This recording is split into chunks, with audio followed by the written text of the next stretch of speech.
Nearly 100 MSP recruits have reportedly dropped out of this current state police recruit class, describing their academy experience as, quote, pure hell and torture. Gee, wonder why. Hello, welcome to Alexasrewm, where we are not lawyers, we are not medical professionals, we are not law enforcement, we are just people who have opinions about all things going on in the true crime community, including this news that came out earlier today by, what is this, WCVB, about how allegedly 99 trainees have dropped out of the current state police recruit class after describing their experience in the academy as pure hell and torture. Now, this is not the first time we've actually heard rumblings about this, and we're going to get into that a little bit later on in this video. I mean, you would think with all these witnesses and camera footage, this would be a pretty open and shut case, but we're Massachusetts, baby. We're in the MSP. Cut and dry really isn't how they do things there, and unfortunately,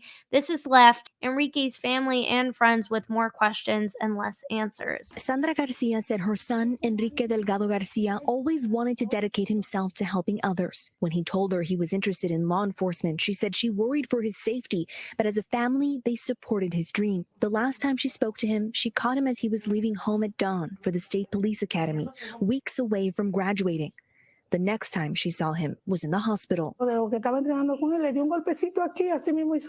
She was told he was hit in the head and lost consciousness. She said all his teeth were broken and he had bruises on his body. Her heart tells her there was great negligence. As an independent investigator now takes on the case, she wants transparency. She wants to know what happened, because with so much damage done, she believes something strange happened. Enrique's stepfather, Jose Perez, says he will remember him as a warrior. Yo lo recordaré como un guerrero who fought until his final day for his values and his dream.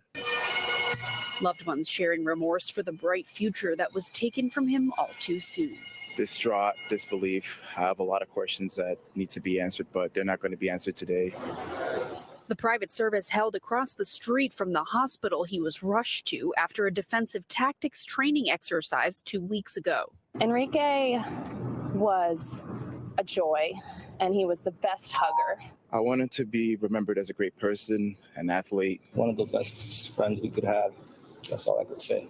The 25-year-old state police recruit was pinned as a trooper during his final hours. He was always happy, always chasing his dream. Unfortunately, he lost his life chasing his dream. That's not something that should have happened. But his family wants to know why they won't see him graduate with his classmates in less than 2 weeks. The first few times I was watching this clip, I didn't catch it, but I mean, my gosh, there is not one hair on anyone's head in this little cluster. They all look like little Brian Tulleys. They all look like Chip Proctor. There's one colored officer, and then there was another colored officer as well, too, who was carrying out the casket. But other than that, I haven't even seen that much diversity. I just hope that everything gets resolved in a timely manner. This is probably one of the worst things that could possibly ever happen to a young individual that was just trying to make a difference and change the stigma of the police. Now, Enrique Delgado-Garcia's class will graduate here in Worcester at the DCU Center on October 9th. Meanwhile, an independent investigation into his death is ongoing. Reporting in Worcester, Mary Marcos, NBC 10 Boston. So they were set to, I didn't even realize this either. So they're set to graduate tomorrow. So he was literally going to graduate tomorrow, and I'm sure that there's going to be even more news that unfolds. Of course, right now, a lot of questions surrounding the death of Delgado-Garcia, the state's AG, now naming attorney David Meyer as the lead with the independent probe into his death. Meanwhile, state police are reviewing the academy's defensive tactics program. We know the boxing training exercise has been suspended, and loved ones of Delgado-Garcia saying they believe his death could have been prevented. Enrique was never negative, He was always happy, always chasing his dream. Unfortunately, he lost his life chasing his dream. That's not something that should have happened. And Mass State Police also making peer support resources available for trainees at the academy. Yeah, peer support. How about you just stop hazing, allegedly, your recruits. How about you just treat them with the respect and ensure that they will be safe going into the academy, and they will leave safe leaving the academy. I mean, I agree. This could have been 100% prevented for sure. Now, who is David Meyer, the guy who's been tasked with investigating the death of Enrique Delgado-Garcia? Well, according to MassLive.com, between 2012 and 2013, he served as a special counsel for Governor Deval Patrick's administration, who called me a Massachusetts state dummy, but I am not familiar with Deval Patrick. So y'all who are from Massachusetts, please feel free to chime in. And if you have any additional context you want to add in regards to this, feel free to drop it below in the comment section, where he oversaw the investigation into the identification of those impacted by misconduct at the Hinton State Drug Laboratory. I believe this was also based on a Netflix documentary that came out several years ago as well too. So Conley praised Campbell for handing the investigation off to a neutral third party, because they all have to give each other a bunch of grab ass, right? It's all just a bunch of grab ass and butt slaps and high fives, like they're a bunch of fraternity brothers. One of Meyer's critical responsibilities running the homicide unit in Suffolk County was overseeing investigations into police use of deadly force. During his tenure, Conley said they worked together to provide transparency in their findings on those investigations, explaining why they made a particular determination. As Meyer investigates Delgado-Garcia's death, Conley said he expects the same principle to apply. Yeah, that all sounds good on paper, but let's see actual action taking place. It's been almost a month, folks, and we haven't heard a dang thing. I mean, I would not hold your breath, folks, and I think that's why the family has since hired their own attorney. Even the ACLU has now gotten involved, calling for the feds to step in and take action, much like they have with a lot of cases recently coming out of the Massachusetts state area. Enrique Delgado-Garcia died last Friday. His family, his friends, and the public deserve independent, thorough, and timely investigation. And yet, 7 days later, no state-led law enforcement actor has stepped up to say that they can lead an independent investigation. That's why Legal Director Jesse Rossman says the ACLU is calling on federal authorities to step in and immediately initiate a federal investigation into Enrique Delgado-Garcia's death. In just the past year, we've seen examples where the U.S. Attorney's Office conducted investigation into allegations that employees of the Massachusetts State Police had engaged in bribery conspiracy. Another federal investigation looked into a conspiracy within the Massachusetts State Police to steal overtime funds. Enrique Delgado-Garcia's family shared with NBC 10 Boston that he suffered a brain injury, broken teeth, and neck fracture following a boxing exercise at the academy. Following his death, a former classmate came forward with allegations of abuse and discrimination at the academy. These allegations raise serious questions about whether there is a pattern and practice of discrimination or other systemic illegalities at the Massachusetts State Police Academy. And today we learned that the Massachusetts Department of Labor Standards is in the process of gathering information to determine if it will open an investigation into this case. And to be clear, that would not be a criminal investigation, rather examining compliance with OSHA workplace safety standards. I mean, are the feds going to step in? Maybe.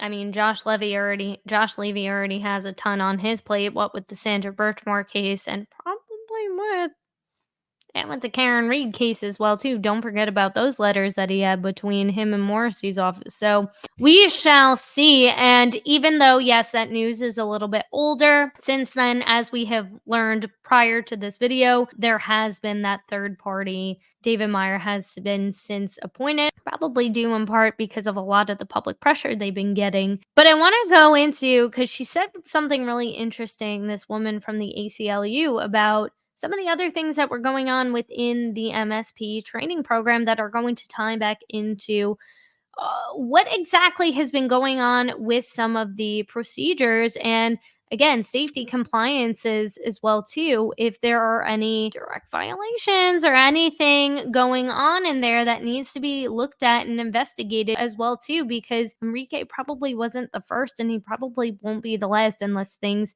actually begin to change. New Braintree. So this is from WCVB.com. I believe they are a branch off of what ABC, ABC5, WCVB.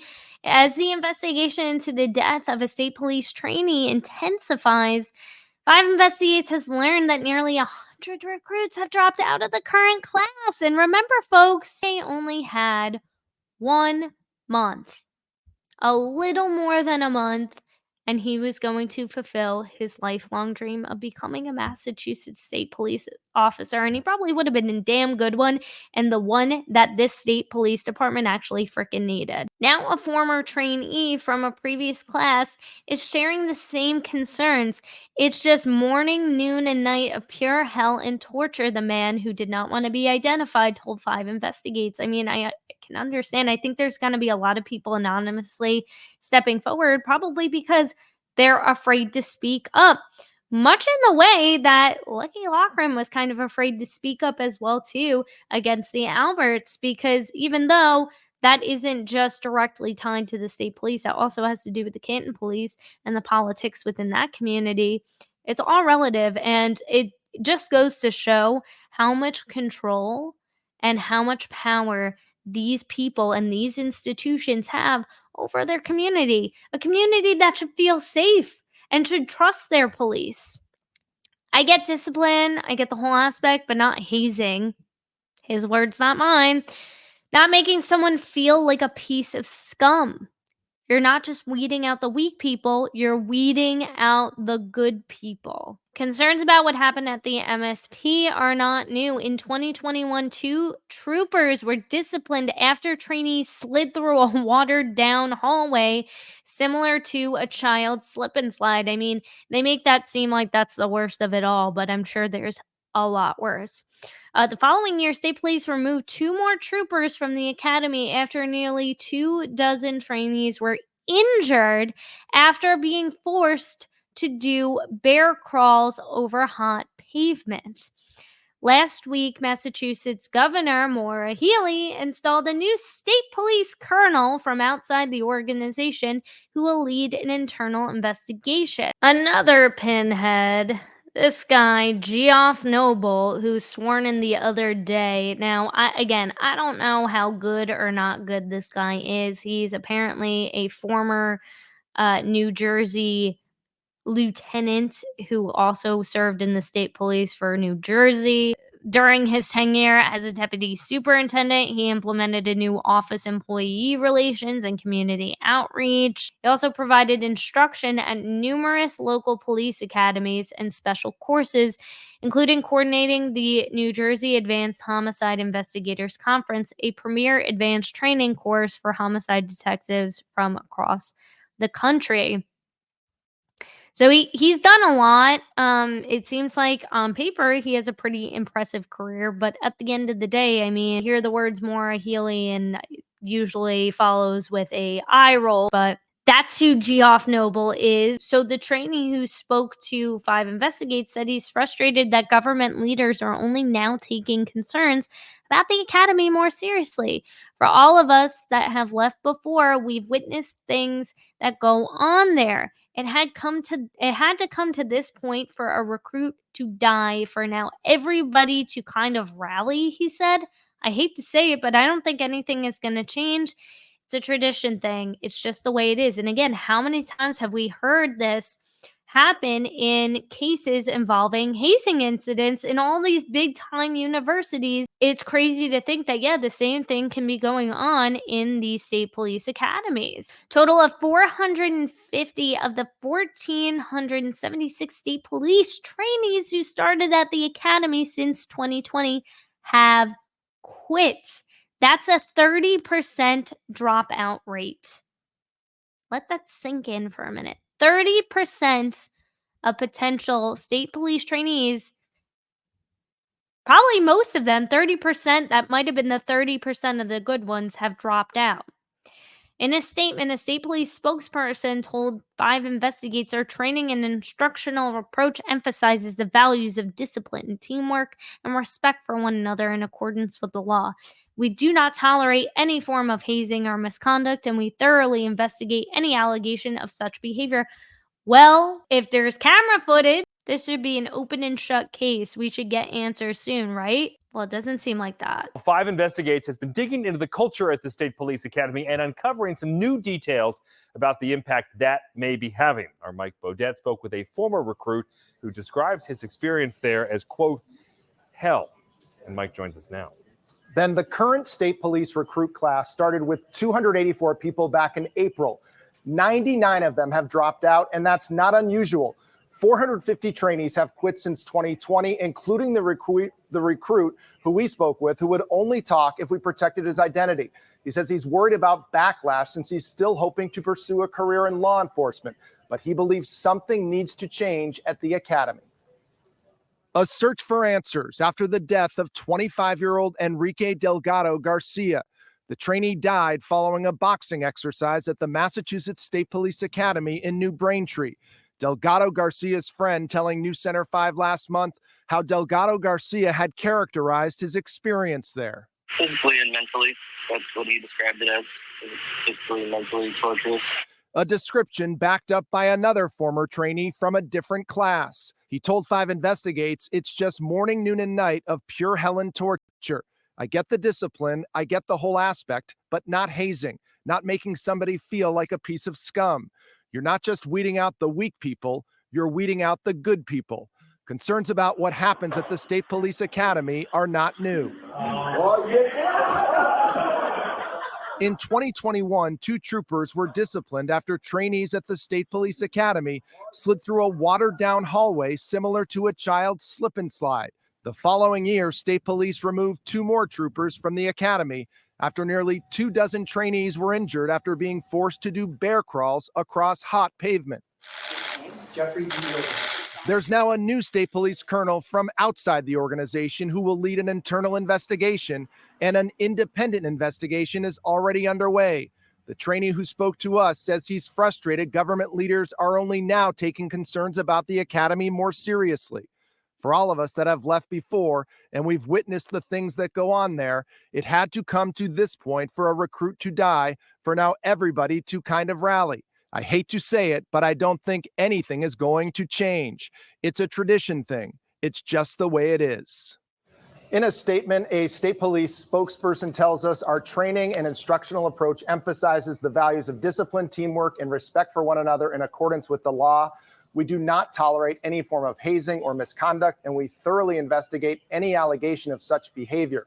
The trainees in Delgado-Garcia's class are set to graduate on Wednesday. I mean, maybe part of the hazing includes, or alleged hazing includes, becoming a pinhead. Maybe that's part of your initiation. I mean, how disgusting and creepy, and how eerie is it that Enrique actually told, and I'm sure more and more of this is going to come out from family and from friends, about his experiences within the MSP of being, quote, physically and mentally torturous. This coming from allegedly one of Enrique's friends.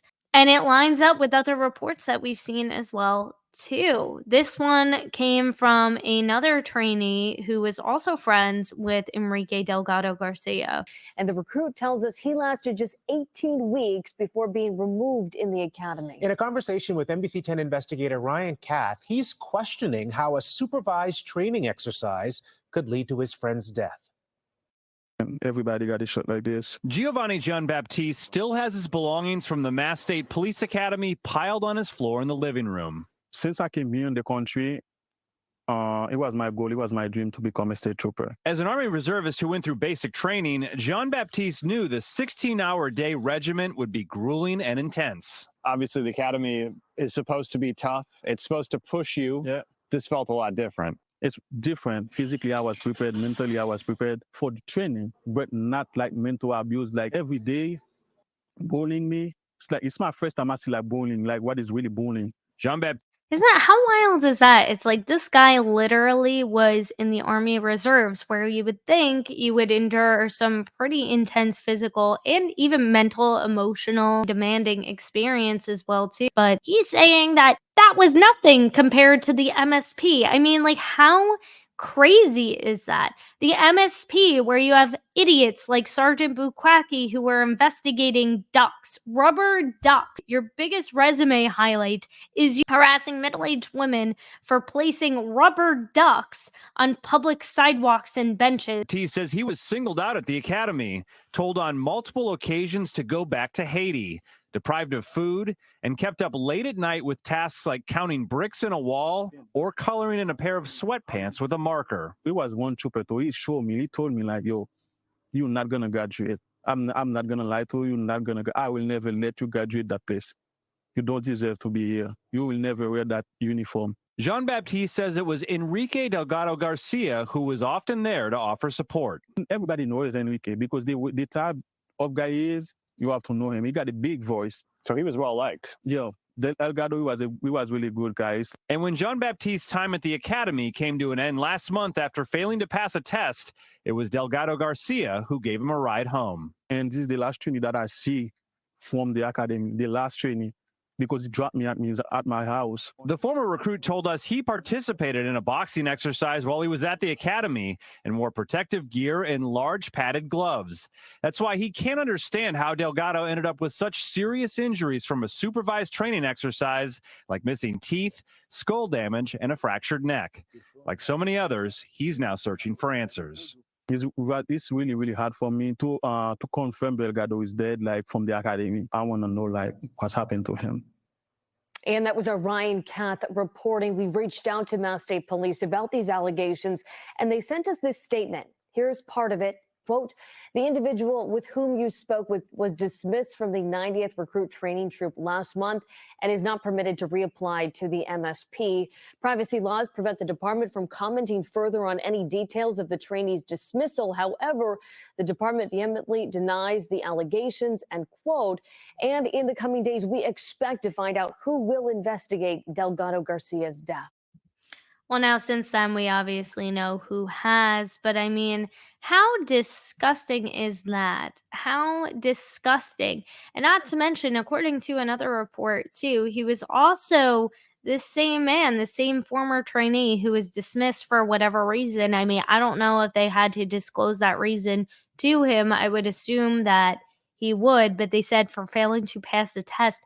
What was the test? I mean, one of these alleged hazing incidents. I mean, that's what hazing is forcing people to do something they don't want to do with the promise of getting a reward in the end. That is what hazing is. That is what a cult is. That is what fraternities often do. And sororities too. Let's not, just shade the fraternities. That happens in sororities as well too. Maybe they have a different definition of what hazing is, just like they have a different definition of what witness intimidation is or what inverted means versus mirrored. These are some of the other allegations that he has made during his 8 weeks as a trainee. So he was allegedly being told to go back to Haiti, where he's from. He was told that he has monkeys in his head, told to sleep alone in a room with the lights on. Where else have we seen that? Oh, we saw that with Mr. Beast as well too, except in Mr. Beast's case, he gives people money at the end, so that makes it okay to literally torture people, being deprived of some meals, being told to stay up late to do things like count bricks in a wall, coloring his pair of sweatpants, which he mentioned in the video as well too, with a red marker, being woken up by other trainees by knocking on his door and telling him to go home, being told to wipe the floor with his uniform by laying on the ground and moving his chest and stomach across the floor. Freaking sick. Being told to get a translator to speak to an instructor even though he speaks English.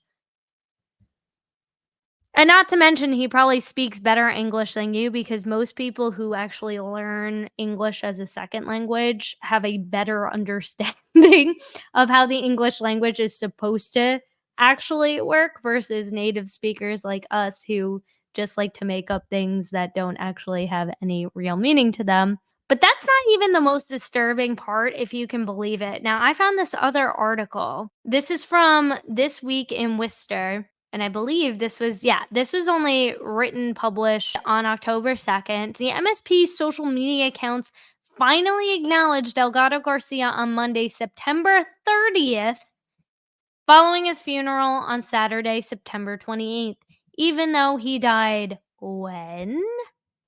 September 14th. More than 2 weeks later, they acknowledge on their social media account, meaning their Twitter account, and I guess their Instagram too, whatever, acknowledge that this poor kid was brutally beaten. Even this is following the press conference. This is following all the media coverage. The Massachusetts State Police did not acknowledge it publicly until over 2 weeks later. I remember seeing this tweet too. Right? So this is a tweet that they put out. And interestingly, other troopers, like Trooper Tamara Bucci, who tragically lost her life while on duty on March 3rd, 2022, when a gas tanker struck her cruiser during a traffic stop, the MSP announced her death via its social media accounts shortly after 7 a.m. the following day. A vehicle struck Trooper Thomas Devlin during a traffic stop while he stood in the breakdown lane on July 26, 2018. He died on September 3rd, 2020, from injuries he sustained in the 2018 accident. The MSP announced his death on social media the same day. Trooper Thomas Clardy died in a motor vehicle crash on March 16th, 2018, and the MSP announced his death the same day. Are you catching a pattern here, folks? The MSP has made several posts between about all three troopers from the time of their death through the time surrounding the funeral. The death previous to Clardy, Sergeant Harold Collins, occurred in 2012. It does not appear the MSP then actively uses social media accounts, but if they did, you bet your bottom dollar that they definitely would have posted about it the very same day. The Massachusetts government website also lists Patrolman Harold McGilvray as a line of duty death in 2018. McGilvray served as a part of the former Metropolitan Police Department, which merged with the MSP in 92. Vehicle struck. So a lot of these have to do with, I think actually all of them have to do with motor vehicle incidents, which is oddly ironic as well too, especially if you've been following the Karen Reed case. Not saying there's anything necessarily nefarious going on there, and that none of these officers should be treated with any less respect as Enrique. But you have somebody who looks a little bit different, maybe speaks a little bit differently as you, and isn't seemingly a pinhead that looks like a million Chip Proctors and Brian Tulleys, you get treated differently. A vehicle struck him, McGilvray, while he conducted a traffic stop in Dorchester in 78. It does not appear the MSP acknowledged his death in 2018, but it has posted several remembrances since then. So yeah, they asked this question, the age-old question, why is he treated differently? Why is Enrique Delgado-Garcia treated differently? He died while performing duties in his position. He was being paid as a State Police Academy recruit. You are paid while you are going through your training, like every other government job, right? That is a death in the line of duty. That the state hasn't shown him the same respect among others who died in the line of duty is disgraceful. Took the words right out of my mouth. While there is an investigation into his death that applies to any line of duty death, including the MSP post about his funeral made September 30th, the ongoing investigation is no excuse for, well, now it's, almost a month of silence. We really haven't heard anything other than, yeah, this guy's going to look into this. But it should be cut and dry, right? It should be. If there's video camera footage and there are a handful of witnesses, it's a cut and dry case, is it not? Why did these things keep happening? And if there is a problem within the MSP, who is going to be the person to step up and make those changes that are absolutely necessary to not only build back that trust within the community, but to also encourage young people who maybe want to make a difference, like Enrique, who want to bring something different to the table, aside from the same old bald head harassing middle-aged women about placing rubber ducks in front of D&E pizza. But with that being said, if you want to stay up to date with all the latest news in regards to Enrique Delgado-Garcia's case, please make sure you hit that subscribe button, make sure you hit the notification bell so you don't miss that next update from me, and make sure you hit the like button, because that tells the YouTube algorithm that this is newsworthy news. And it is. Enrique's name needs to be said again and again and again and again until we get more and more eyeballs on this. You might have seen tons of your favorite content creators talking about this. I mean, there's so many amazing ones. You got the Young Jerks, you got Nurse Kim, you got Turtle Boy, you have all of these, Melanie Little, The Glare. You have all these amazing content creators who are stepping up and are talking about this. But that's just one little small community on the internet. We need the attention of mass media. We need the attention of other content creators who aren't necessarily tied into all the craziness that is going on within Massachusetts and the MSP and the Canton Police Department and the Stoughton, because a couple of you called me out for pronouncing it wrong, the Stoughton Police Department. And so many are. The Worcester DA's office as well, too. There's a lot of content creators on the internet who have not been covering these cases, and we need to continue to put pressure, because this is, believe it or not, this is the alternative news. This is the future of mainstream media, and it's only with the help of people like you who can continue to fight for justice when the big guys don't care and they're just too busy chasing off the next popular story. We can't forget about Enrique, and we cannot allow these agencies to get away with unaliving somebody, unaliving a poor 25-year-old kid, a 25-year-old kid whose dream was to become a Massachusetts State Police officer. So, that being said, I'll see you in the next one.